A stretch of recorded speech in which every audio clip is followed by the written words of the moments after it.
right, welcome everybody. We have a star-studded crew here for Why SDR Playbooks Matter Now More Than Ever, moderated by Darryl, and I will kick things off him to make sure we get introductions to everybody, and let me know if you need anything. I'll be in the background. Darryl, all yours. I thought you'd never stop talking, Pete. I mean, you just went on and on. It was just nauseating. How you doing, folks? I'm Darryl.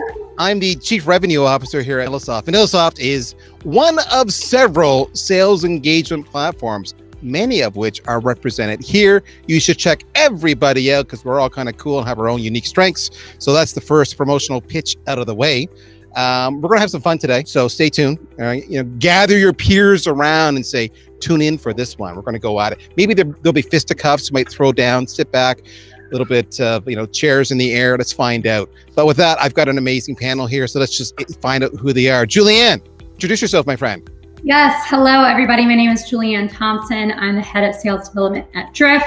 If you haven't heard of us before, we are a revenue acceleration platform. We connect your sales and marketing teams to drive more pipeline in your target accounts.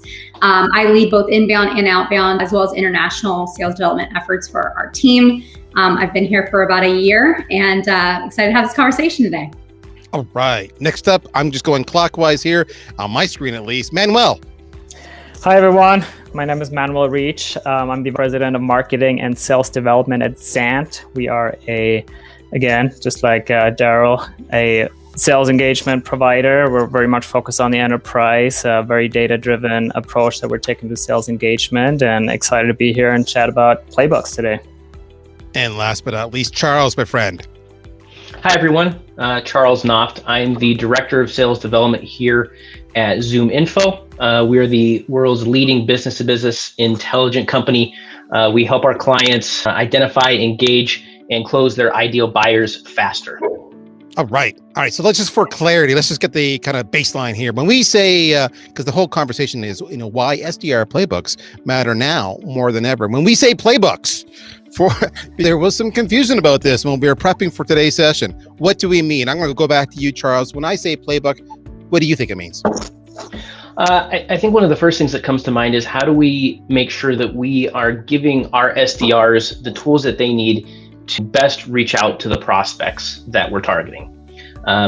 So when it comes to a playbook, how do we make sure that they're set up for success in terms of when they should be reaching out, what those potential cadences might look like, and how should they be personalizing or personalizing those different touches?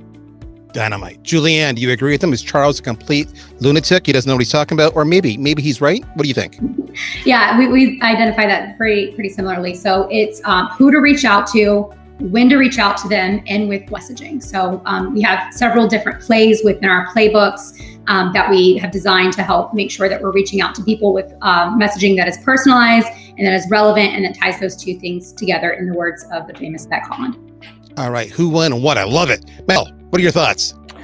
Yeah, I would add on top of that it's also, the process to get the most out of your sales development team, right? During that engagement phase. Like, how do you really focus them on the right activities and the right number of activities, right? And the right channels and all of that, and optimize that and also have the ability to measure and make it better.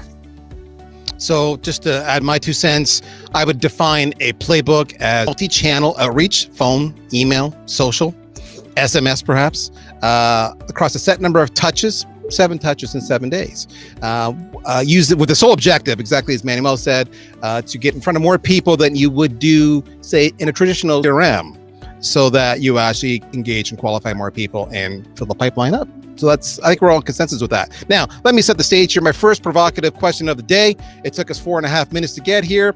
I think when we look at playbooks and the bad reputation they have these days, from every single buyer's point of view, it's like there's nonstop SDR shaming on LinkedIn because all we're doing is spamming our target prospects into oblivion with awful pitches that are poorly timed, ill-conceived, not personalized, and the buyers are saying, enough already. If you use this, I just may not ever respond or engage with you. I've had it. So, Julianne, I'll throw to you first. Have we literally spammed our way into irrelevancy when it comes to playbooks?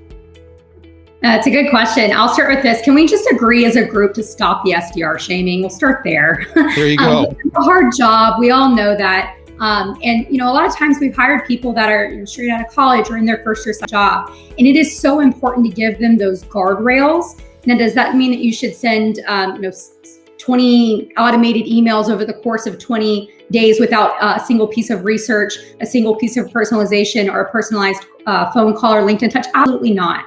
And so if you're operating in that kind of just plug and play type of mentality with your SDR team, I would really challenge you to think about it differently and think about adding that personalization. And we're going to talk a little bit more about where the automation and personalization meet and when you should leverage which of the two. But really, it's about doing both. So I think the question starts with how are we defining what a playbook is? And if we're talking about all automated emails, yeah, that is out. If you're doing that, please stop. We were going to give you some really good advice on how to insert some more relevancy and personalization into your messaging today.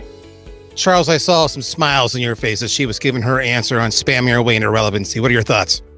Well, I think one of the pieces that is important to identify in a playbook, and it has with like the number of touches and how often is, are you working more on and from an inbound point of view or from an outbound point of view, right? So we've done a good job here at ZoomInfo of separating those two, right? We have a dedicated inbound team. We have a dedicated outbound team.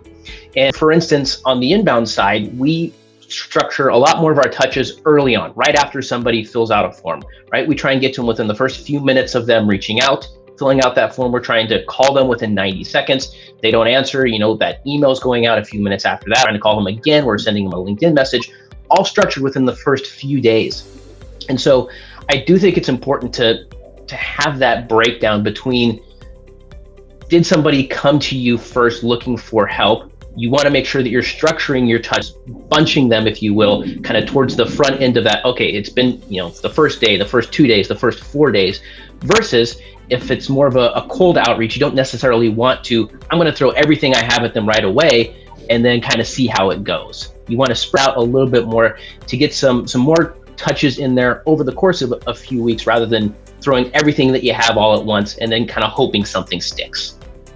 So is your point of view that if you don't do that, if you just go with the spray and pray approach to cadences, that we are spamming our way into relevancy? I think if that is your only option, or if that is the only thing that you're doing, I should say, spraying and praying, like, yes, you absolutely are. There needs to be some additional touch points. There needs to be some thought behind what you're doing. It shouldn't just be, let me throw everything at the wall and hope something sticks. It should rather be, let me pick and choose my places on the wall that I want to aim for and win. All right, then go ahead. We'll jump in.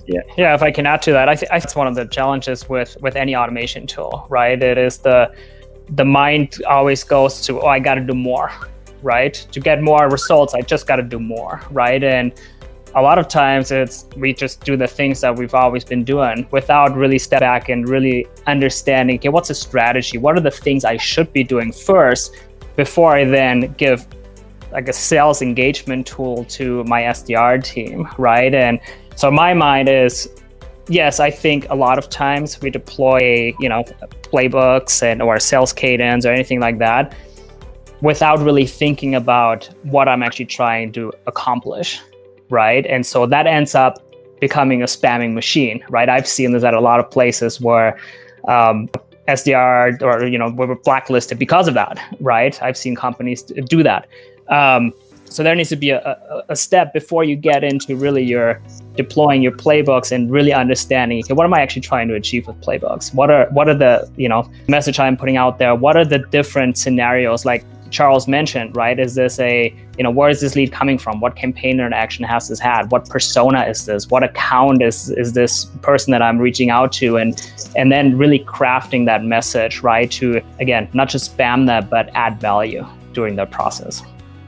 All right, so then let's ask the really hard question. And I know, Julianne, this is something, if I recall, that you were passionate about in our prep conversations, the whole idea around automation versus personalization. Is my memory right? I'm seeing this smiling. I'm thinking this is a good recollection. That's good. So I think there are way too many organizations, and I'm not going to say SDRs.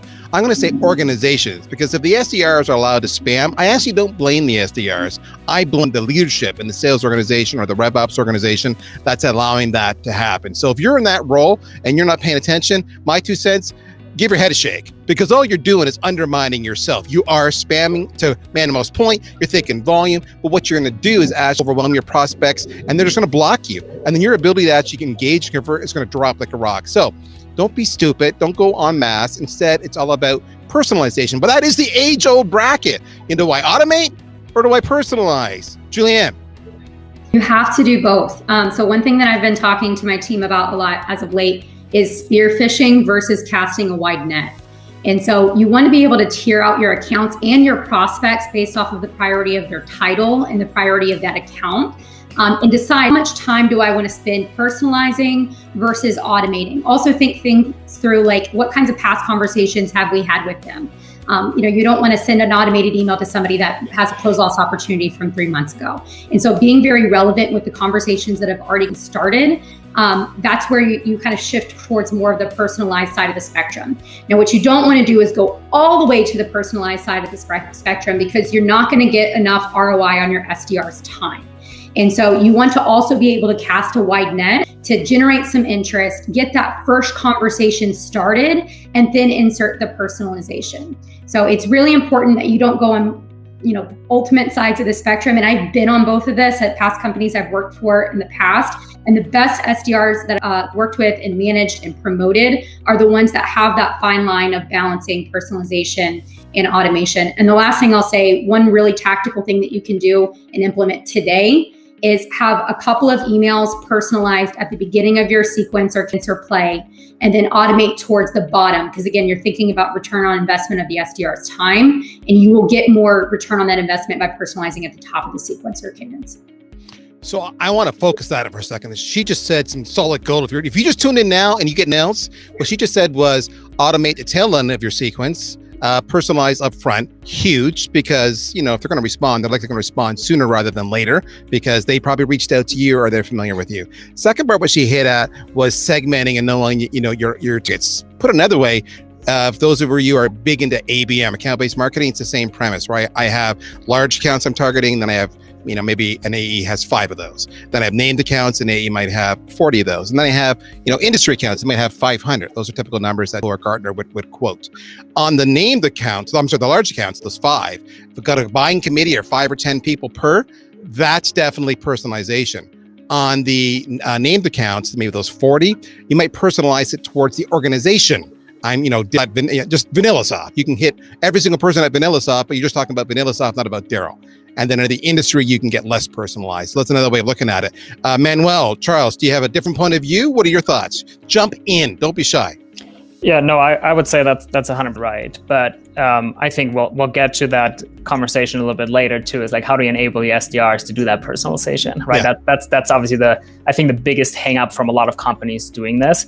I don't say they don't trust their SDRs, but they don't. And a lot of times they're like, hey, we want to control this message that's going out, right? But that's where it comes down to, providing the right playbook as well, right? And finding that that balance between, the whole doesn't need to be customized or personalized, right? Like maybe let's start with the first sentence, right? And put something in there, right? And start there. And but I totally agree. It's it goes back to having a strategy with your playbooks. It's not just, hey, let's put a sequence in place and run everybody through that sequence. It is really understanding your audience first, right? And then putting the tool in place and the process in place that allows your sales development reps to use that tool as a tool, right? And not just as a spamming machine, but as a tool to get the right outcome through personalization, and depending on which persona, industry, which lead source, and use that to figure out how deep that personalization needs to be. All right. Go ahead, Charles. Yeah. I was going to add, I think it's important to, we talked a little bit about it, but making sure that your team has the guidelines, like the structure in place to be able to say, all right, like here is the general idea of what this should look like. But we also want to allow them the freedom to go in and customize it and personalize it as they see fit, right? There's going to be times when they're going to say, oh, wow, I know this account. I've been working on it for the last 2 months. I know what messaging I need to send. I don't necessarily need to reinvent the wheel with the cadence that I've built, the sales flow that I've built for this group. I can utilize what we already have built and go in and customize it. And I think we need to trust our SDRs and our teams to be able to do that. So I'm going to mix it up on you. Every single one on this panel has typically some influence as a buyer as well. I know myself in my role as CRO, I get hammered nonstop. So I get to see, but I have my own team who I'm having do our playbooks, but then I have the playbooks attacked on me as well. So the sharing circle. Share, every single buddy here, share one mistake you see that happens to you on a somewhat consistent basis that you just roll your eyes on and go, this is so easy to avoid. The thing I get nonstop when you're hammering me with the playbooks is I get the messaging of, we do multi-channel outreach. We do business development using both email, phone, social. We have the technology. In fact, I've had other vendors who are sales engagement vendors who are not on this discussion panel today reach out to me multiple times trying to sell me their platform, and they have no clue that I'm actually their competitor. So that's a lack of research, because research precedes personalization. Julianne, you're nodding, you're smiling. What's a war story that you see as a buyer? Yeah, reaching out to companies that I always say, like, hey, I think we're in the same ball field here. Yes. And kind of put it back to them. I am a big advocate for SDRs. I don't believe in SDR shaming. And even just like taking it as an opportunity to kind of help that SDR is how I've looked at it. But one of the biggest mistakes, aside from reaching out, not knowing anything about my company, another thing is not knowing anything about my role. So getting messages saying, hey, we can help optimize your Salesforce utilization for closing deals. I have nothing to do with that. I don't care about it. I think that it works really well for the AEs, but I'm not a person. So reaching out to the wrong title can definitely be an easy way to get off onto my unsubscribe list. Love that. You want your playbooks to matter? You better know your ICP and your target personas inside and out. You nailed it. Manuel, what's a mistake you see as a buyer over and over again? Yeah, I think that, it's the same. It is somebody reaching out who has not done any research. It's just a canned, you can tell it's a templated email, right? And there's no personalization at all. That's a big turnoff right out of the gate. And that's like not understanding me as a buyer, right? That needs to happen. It's an expector nowadays, right? That you need to know your buyer and you need to personalize your messaging and the outreach towards that buyer. Charles? Yeah, I think y'all have hit it exactly on the head. I think the one thing that I see more often than not are the folks who have not done that initial research, and they're reaching out to me saying, hey, like I've got contact information on decision makers. It's like, oh, I mean, that's what we do. So maybe don't be pitching me on something like this. Yeah. But I think it's they've not done their initial research to make sure that what they're trying to sell me is relevant, right? But we talked about it before. They're spraying and praying and hoping that something sticks. They're choosing whatever they've decided. It's like, oh, I'm going to send this out, hope it works. They're not looking at my title, not realizing what it is I have to do, or they're not really realizing, oh, these people are an exact competitor to us. I probably shouldn't be reaching out to them. All right. So this leads us to kind of a central high potential for conflict discussion. If playbook matter and personalization matters and research matters and knowing my ICP, my target personas matter, who owns the creation of the playbooks? Is it marketing? Is it sales? Is it somebody else? I don't know. Let's jump on this one. I can kick off, and I can actually talk through a story because we did this at Drift. When I first came to Drift, there was a lot of different owners. There was a lot of different creators of our content. It was very difficult to understand what was working. And so we created a sequence committee. And so the sequence committee included myself as the head of sales development, both my SDR managers, a couple of top performing SDRs, a couple of top performing AEs that did their prospecting that were successful in that, operations and enablement. And so it's kind of like a little tire team that gets together. If you do take this approach, I would highly encourage you to have a single point of content that is responsible, almost like the project manager. In our case, that was me. So I, worked with operations to get the analytics to make sure that, what we were doing worked. And then I worked with the AEs and with marketing and with enablement to get the content out. And then one thing that I found was just a really cool thing that happened with this. One of our outbound SMB AE teams was using an inbound sequence that had double the reply rate of the one that my SDR team was using. So we adopted it, and then we were able to double our reply rate. And we'll talk about metrics, I think, and what you should look at when you're evaluating a playbook. But just being able to have that mind share produced really good results for us. Yeah, I think that piece is really important, right? I don't think there necessarily should be one specific group that necessarily owns the entire creation and makes all of the decisions.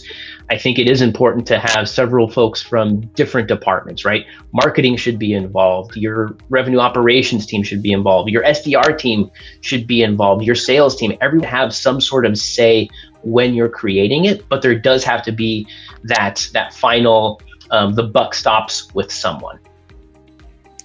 Yeah, I agree. The one thing that we're doing heavily right now is to make sure that every campaign we're creating, that the marketing manager actually sees that message all the way through, right? And they work with the sales development team and sales ops, and you could have kind of like a similar approach. We're trying to get to that committee. We're not quite there yet, as buttoned up as Julianne is, I think. But I think the important thing is that if you create sequences in silos, your message, different message at the top of funnel, different message through playbooks, then comes in with a different message, right? And you obviously want to avoid that. And what we have seen is that, we initiated through marketing, especially for inbound leads, to make sure that messaging continues, from campaign through sales development, following up, and that's worked pretty well so far. But I agree, there needs to be this one point, or that one person that is over it, like Julianne is the project manager over it, because we at past companies, not necessarily at XANT where I'm at right now, but at other companies, I've seen that anybody could create a sequence, right? And like any SDR could create a sequence and write stuff, and I think we've all seen how that can turn out, terrible spelling and all that kind of stuff. And there has to be a bit of control over that, right? And I think that's a very important process that a lot of companies are missing is this sequence and playbooks development. We spend so much time creating like email nurtures, and other programs, but a lot of times the development of the playbooks kind of is an afterthought. And I think it needs to be a much more important aspect of everything. I love this because in the end, and I think, Julianne, I love your approach, because it's what we end up doing ultimately. You formalize it, which is we have a collection of stakeholders. It could be marketing, it could be sales enablement, who are all involved in making sure it's success. More than though, the whole point about making sure your playbook matters now more than ever and is relevant, it's by continually testing it. So your point, Julianne, the whole point of saying this one, we're looking at the metrics, is uber performing. What can we learn from this? Let's park our egos and just all we care about are results. A lot of that goes back to the culture, though, the organization. And I look at the comments and the questions coming in. Some great comments here. Classic conflict for the SDR between job security versus productivity. In other words, they're saying, I don't have time to personalize. I need to get as much activity as possible if I want to keep my job.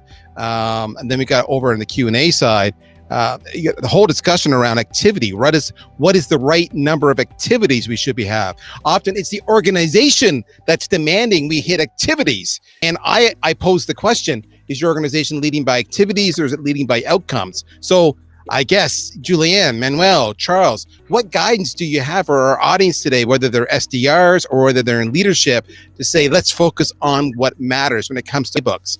From my school of thought, I would divide it into two teams and say, okay, activities, you believe activities matters. By the way, in my opinion, it doesn't, it's outcomes, but that's just me. Let's have a team focus on activities. Then let's have a team, and you want to automate your ass off? Automate your ass and see what happens and watch your unsubscribes and everything else. And then have another team focus on personalization. And let's see at the end of the day, who contributes what to the pipeline. That's my take on it. What is your take on that? Because the pressure is real for the SDRs for activity.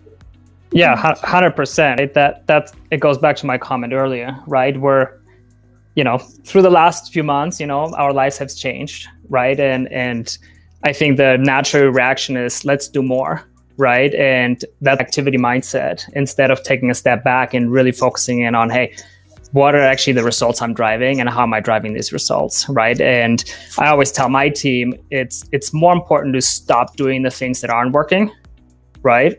And just doing that in itself usually makes you much more, because you create so much more time to focus on the things that are working, right? And the things that you should always optimize towards the outcome, not the activity, not early indicators. So I'm definitely a big proponent to optimize the results, focus on those, and don't, activity, yes, you got to keep an eye on it, but it has to be tied to the result.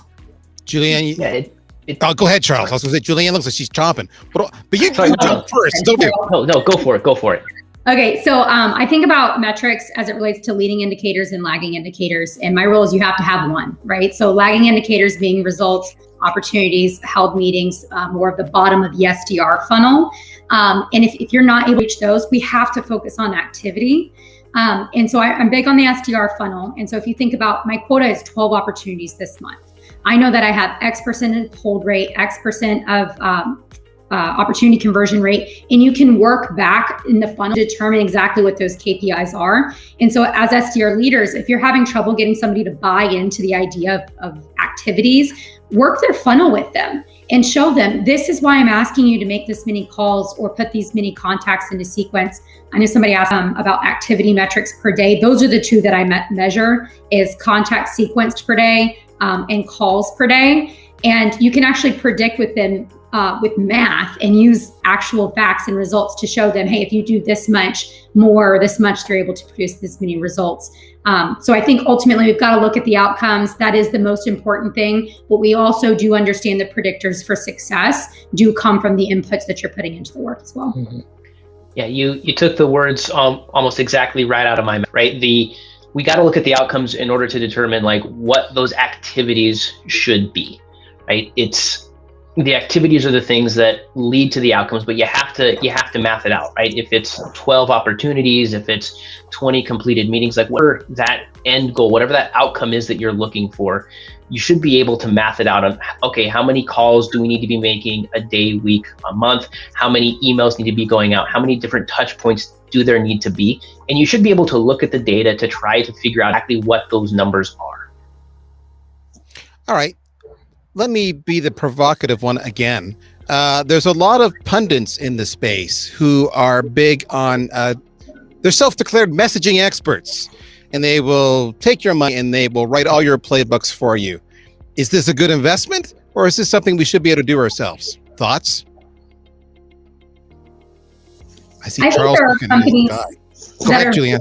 Yeah, I think there are companies that are very good at this. And so I don't want to discount that. I have been tempted to reach out to some of those companies because it is a large lift to be able to write multiple playbooks or plays in your playbook.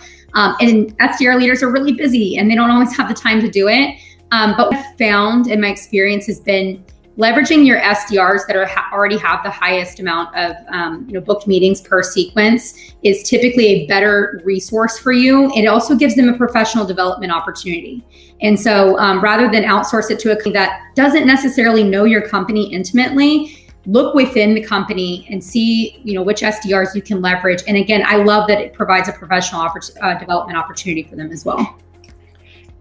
Yeah, absolutely. I think what we've done a good job of is exactly that. When we first started getting the SDR motion off the ground here 5 or 6 years ago, the folks that were really successful in designing their own cadences, their own sales flows, those are the folks that we tap to say, hey, you are really good at this. What are you doing differently? They're now, in our demand generation team helping us design these. It's their entire job.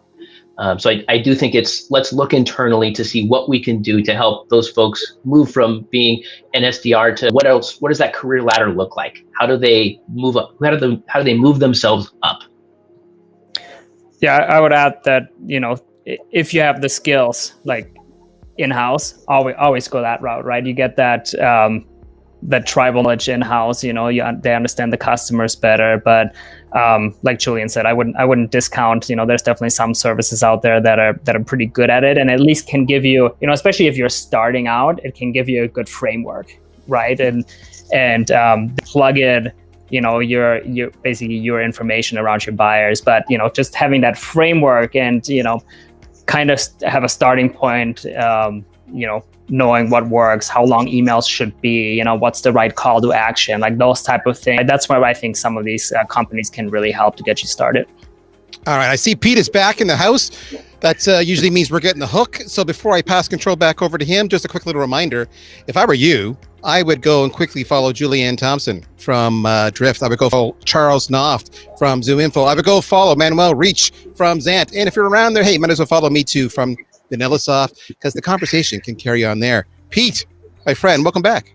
Awesome. Thank you all. Darryl, thank you for being an amazing, provocative, as you like to say, moderator. It was awesome to have you and a great conversation with everybody. Of course, VanillaSoft, XANT, ZoomInfo, and Drift, they all have booths. Feel free to go over there, talk to those folks that are in there, discover, and hopefully pick up a piece of software for the conference as well. So thank you all. I really appreciate it. Head to the booths to dive in a little deeper, and thank you again.